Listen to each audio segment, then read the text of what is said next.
Once you have finished watching the first clip and listened to the theme music, you will be in a position to understand the mood of the poem. The poem consists of 4 stanzas, each containing a variable number of verses. The first stanza has 14 lines, the second 6, the third 8, and the fourth 9. There is no apparent rhyme scheme. The first stanza opens with a description of a nightly scene at the seaside. The title makes it clear we are at the point in England closest to France. This is a famous landscape consisting of some 16 kilometers of coastline. Note the height of the cliffs and the pebbled beaches below. The speaker calls his love to the window to share the visual beauty of the scene. The visual imagery in the first 8 lines suggests peace and serenity in phrases such as "the moon lies fair" and "the tranquil bay."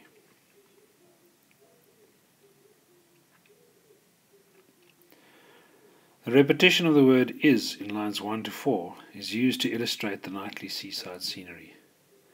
The sea is calm tonight, the tide is full, the moon lies fair upon the straits. On the French coast the light gleams and is gone. It leads up to an eventual climax with that phrase "gleams and is gone." The first 2 "is" words portray what can be seen. The last "is" emphasizes that the light is not there, that it cannot be seen any longer, but is gone and leaves nothing but darkness behind. In a metaphorical sense of the word, not only is the light gone, but also certainty. The darkness makes it hard to define both one's own and someone else's position, and one can never be certain that the light will ever return. The auditory image of the next 6 lines is signaled by the imperative word "listen," which introduces the grating roar of pebbles. In the first stanza, the rhythm of the poem imitates the movement of the tide. The auditory experience is somehow less beautiful.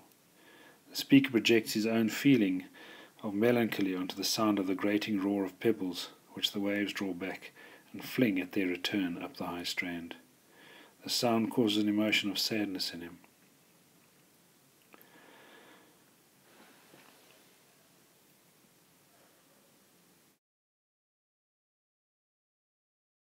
Dover Beach is a melancholic poem. Matthew Arnold projects the human feeling of sadness onto an inanimate object like the sea. The reader should feel sympathy for the suffering speaker. The second stanza introduces the Greek author Sophocles' idea of the turbid ebb and flow of human misery.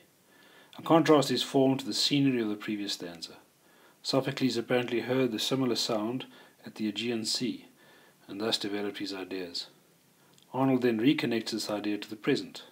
Although there is a distance in time and space from the Aegean to the Northern Sea, the general feeling prevails.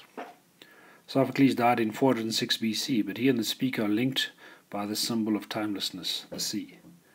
Critics sometimes object to the shift in imagery from full to ebb tide, but the crucial thematic point lies in the formulation of parallel ideas here. Dover and Greece, full and ebb tide, present and past time, physical and metaphorical seas, preparing us for the then and now structure of the third stanza.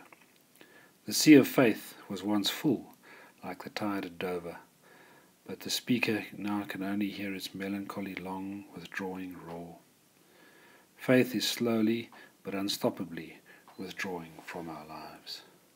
In the third stanza, the sea is turned into the sea of faith, which is a metaphor for a time, probably in the Middle Ages, when religion could still be experienced without the doubt that the modern person feels, brought about through Darwinism, the Industrial Revolution, imperialism, a crisis in religion, etc. Arnold illustrates this by using an image of clothes. When religion is still intact, the world was dressed like the folds of a bright girdle furled. Now that this faith is gone, the world lies there stripped naked and bleak, described as the vast edges drear and the naked shingles of the world.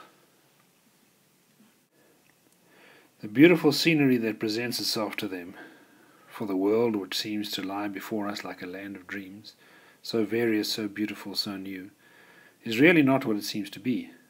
The light mood created by the repetition of the word "so" is crushed by the heaviness of the repeated word "neither." As he accentuates with a series of denials, the world does not contain any basic human values. These are now gone. If none of these do truly exist, this raises the question of what remains at all. With these lines, Arnold draws a very bleak view of the world in which he is living. He also uses a lot of adjectives to enrich the poem's language, such as tremulous cadence and the eternal note of sadness.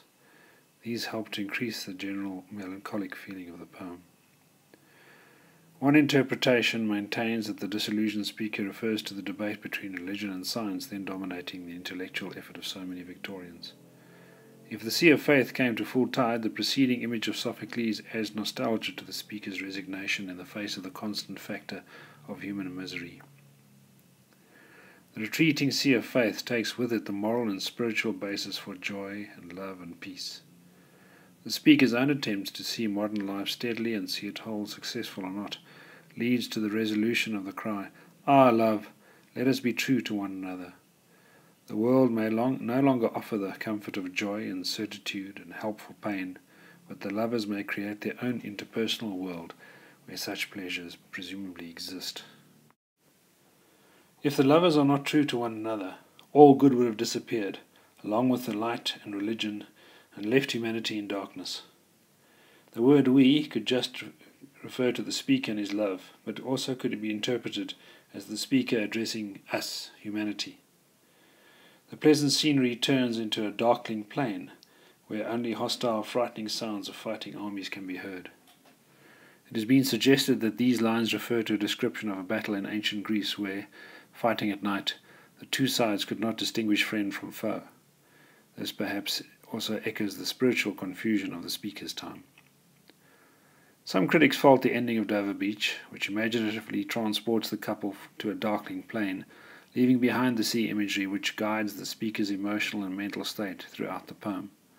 The ending, however, maintains the consistency of auditory imagery, confused alarms and armies clash, which concludes each of the previous verse paragraphs, and the struggle and flight of the ignorant armies echo, in appropriately harsher terms, the retreating roar of the sea of faith. Furthermore, the principle of duality, carefully set up in the poem, works at the end.